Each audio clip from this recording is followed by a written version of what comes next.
दाखवतो मोबाईलमध्ये पिक्चर पाहतो. आता मला पिक्चराला वाईट म्हणायचं नाही, पण पिक्चर दाखवण्यासाठी सुद्धा काही वयोमर्यादा आहे. त्या पिक्चरमध्ये सुद्धा दाखवलेली असते. आज आपण आपल्या लहान लहान लेकरांसमोर पिक्चर दाखवतो आणि पिक्चरमध्ये काय दाखवलं जातं?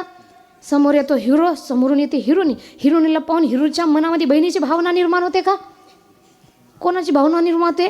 त्याला वाटते ही माझी प्रेयसी, ही माझी गर्लफ्रेंड. आणि मुलाला पाहून हिरोनीच्या मनात भावाची भावना निर्माण होते का?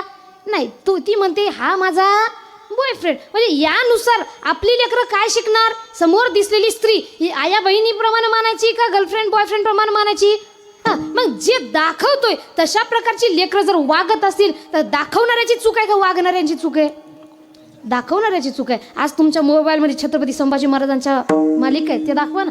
कधी तानाजी मालुसरे यांचा पिक्चर दाखवा, आपल्याला कळेल की त्यांनी काय केलं आपल्या स्वराज्यासाठी. कधी देशभक्तीवरची पिक्चर आहे ते आपल्या लेकरांना दाखवा, म्हणजे त्यांना कळेल हे आपलं हे जे जीवन आहे हे फुकटात मिळालेलं नाही.